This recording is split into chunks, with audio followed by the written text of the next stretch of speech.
Hi guys, ಎಲ್ಲರೂ ಹೇಗಿದ್ದೀರಾ? ನಾನು ಚೆನ್ನಾಗಿದ್ದೀನಿ, ನೀವೆಲ್ಲ ಚೆನ್ನಾಗಿದ್ದೀರಾ ಅಂತ ಅಂದ್ಕೊತೀನಿ.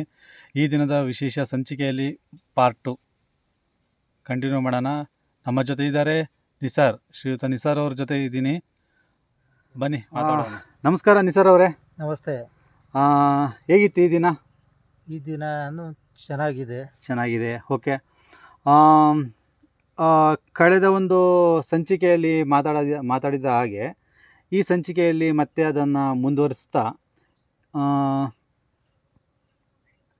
ಈಗ ನಿಮ್ಮ 37 ವರ್ಷದ ಸರ್ವಿಸಲ್ಲಿ ಈಗ ಮುಂದೆ ಬರುವ ಕೆಲವೇ ದಿನಗಳಲ್ಲಿ ನೀವು ರಿಟೈರ್ಡ್ ಆಗ್ತಾ ಇದ್ದೀರಾ.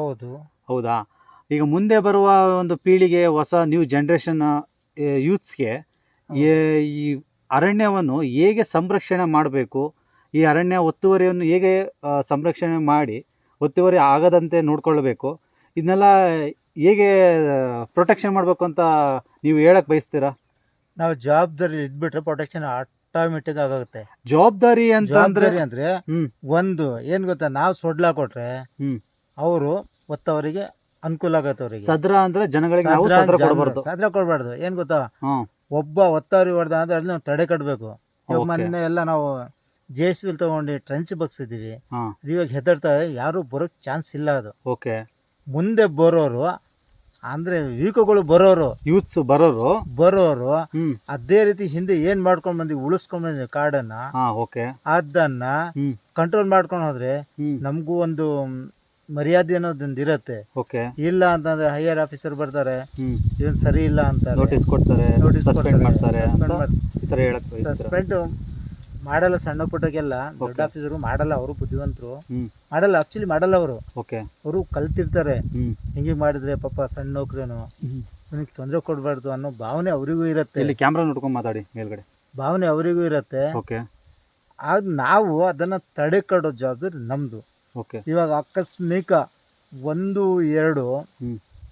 ಎರಡು ಮರ ಕಡದ್ ಬಿಟ್ಟಿದ್ದಾನೆ, ಕಡಿತಾನ, ಅವನಿಗೆ ಇಟ್ಕೊಂಡು ಹೆದರ್ಸ್ಬೇಕು ಅಷ್ಟೇ. ಬಿಟ್ರೆ ನಮ್ಮ ಹೊಟ್ಟೆ ಮೇಲೆ ಹೊಡಿಬೇಡ್ರಪ್ಪ, ಅದ್ರಲ್ಲಿ ನಾವು ಅನ್ನ ತಿಂತಾ ಇದ್ದೀವಿ, ಅಷ್ಟು ಹೇಳ್ಕೋಬೇಕು ಅಷ್ಟೇ. ಬಿಟ್ರೆ ಅವನಿಗೆ ಹೊಡೆದ್ರೆ ಆಮೇಲೆ 4 ಜನ ಕರ್ಕೊಂಡ್ಬರ್ತಾನೆ. ಅವ್ನು ಹೊಡೆದಾಕಣ ಬರೋ, ಅವನಿಗೆ ಹೊಡೆಯೋಣ ಅಂತ 4 ಜನ ಕರ್ಕೊಂಡ್ಬರ್ತಾನೆ. ಮತ್ತೆ ಫೈರ್ ಟೈಮಲ್ಲಿ ಬೆಂಕಿ ಹಾಕ್ತಾರೆ. ಇನ್ನೊಂದು ನಾನು ಹೇಳ್ಕೊಂಡು ಹೇಳಿ ಬೆಂಕಿ ಹಾಕ್ತಾರೆ. ನಾವು ಕೆಟ್ಟದ್ ಮಾಡಿದ್ರೆ ನಮ್ಮನ್ನು ಕೆಟ್ಟ ಮಾಡೋಕೆ ಕಾಯ್ತಾ ಇರ್ತಾರೆ ಅವರು. ಸೊ ಮಗ ಹೊಡೆದ ನಡೆ, ಬೆಂಕಿ ಕೊಡೋಣ, ಏನ್ ಮಾಡ್ಕೊಂತ ನಂಗೆ ಹೊಡೆದ್ಬಿಟ್ಟ ಅಂತ 4 ಜನ ಕರ್ಕೊಂಡ್ಬರ್ತಾನೆ. ಅದು ಬೇಡ. ಒಳ್ಳೆ ರೀತಿಯಿಂದ ಒಂದ್ ಕಡೆನ ಅವ್ನಿಗೆ ಬುದ್ಧಿ ಹೇಳ್ಬೇಕು. ನಮ್ಮ ಹೊಟ್ಟೆ ಮೇಲೆ ಯಾಕಪ್ಪ ಹೊಡಿತೀಯ ನೀನು? ನಿನ್ ಮನೆ ಇದ್ದಂಗೆ, ನಮ್ಮ ಮನೇನು, ನಮ್ಮ ಹೊಟ್ಟೆ ಮೇಲೆ ಹೊಡಿಬೇಡ್ರಿ ಅಂತ ಒಳ್ಳೆ ರೀತಿಯಲ್ಲಿ ಹೇಳಿದ್ರೆ ಅವ್ನ ಬುದ್ಧಿ ಕಲ್ತ್ಬಿಡ್ತಾನೆ. ಹೌದಾ? ಈ ಮರಗಳನ್ನ ಕಡ್ತಲೆ ಮಾಡಕ್ ಬರ್ತಾರಲ್ಲ, ಆ ಜನಗಳಿಗೆ ಯಾವ ರೀತಿ ಒಂದು ಆಶ್ವಾಸನೆ ಕೊಟ್ಟು ಸಮಾಧಾನ ಮಾಡಿ ಕಳಿಸ್ತೀರಾ? ಇಷ್ಟು ವರ್ಷ ಸರ್ವಿಸಲ್ಲಿ ಅವರಿಗೆ ಪಕ್ಕ ಇರೋ ಕರೆಂಟು ವ್ಯವಸ್ಥೆ ಮಾಡ್ತೀವಿ. ಪಾಪ ಅವರು ಕಾಂಟ್ರಾಕ್ಟ್ನವ್ರು ದುಡ್ಡು ಕೊಡ್ತಾರೆ, ಕರೆಂಟಿಗೆ ವ್ಯವಸ್ಥೆ ಮಾಡ್ತೀವಿ, ನೀರಿಗೆ ವ್ಯವಸ್ಥೆ ಮಾಡ್ತೀವಿ. ಪಾಪ ಅವರು ಚೆನ್ನಾಗಿ ಕೆಲಸ ಮಾಡ್ಕೊಂಡು ಹೋಗ್ತಾರೆ. ಅಷ್ಟು ಬಿಟ್ಟರೆ ಇನ್ನೇನು ಇಲ್ಲ. ಅವರೇನು ದೊಡ್ಡ ಅಂತ ಕಳ್ರಿ ಏನಲ್ಲ ಅವರು. ಯಾಕಂದರೆ ಅವರು ಕಷ್ಟಪಟ್ಟು ಮಳೆಗಾಲದಲ್ಲಿ ಮಾತ್ರ ಕೆಲಸ ಚೆನ್ನಾಗಿ ನಡೀತಿತ್ತು ಅವ್ರದ್ದು. ಬೇಸಿಗೆ ಟೈಮಲ್ಲಿ ಸಿಪ್ಪೆ ಸುಲಿಯಲ್ಲ ಅಂತೇಳಿ ಸುಲಿಯಕ್ಕೆ ಬರಲ್ಲ. 2 ಸಲ ಮಚ್ಚ ಹೊಡೆದ್ರು ಒಂದು ಅರ್ಧ ಅಡಿ ಸಿಪ್ಪೆ ಬರಲ್ಲ. ಹಂಗೆ ಚೆನ್ನಾಗಿ ಕೆಲಸ ಮಾಡ್ತಾರೆ ಬಹಳ ಜನ. ನಾನು ನೋಡಿ ಪ್ರಕಾರ ಈ ಎಕ್ಸ್ಟ್ರಾಕ್ಷನ್ ವರ್ಕಲ್ಲಿ ಇದೆಲ್ಲ ಈ ಥರ ಅವ್ರಿಗೆ ಹೆಲ್ಪ್ ಮಾಡ್ತೀರಾ? ನೀವೆಲ್ಲ ಹೆಲ್ಪ್ ಮಾಡ್ತೀವಿ. ನೀರಿಂದು, ಕರೆಂಟಿಂದು, ಪ್ರತಿಯೊಂದು ಹೆಲ್ಪ್ ಮಾಡ್ತೀವಿ. ಓಕೆ.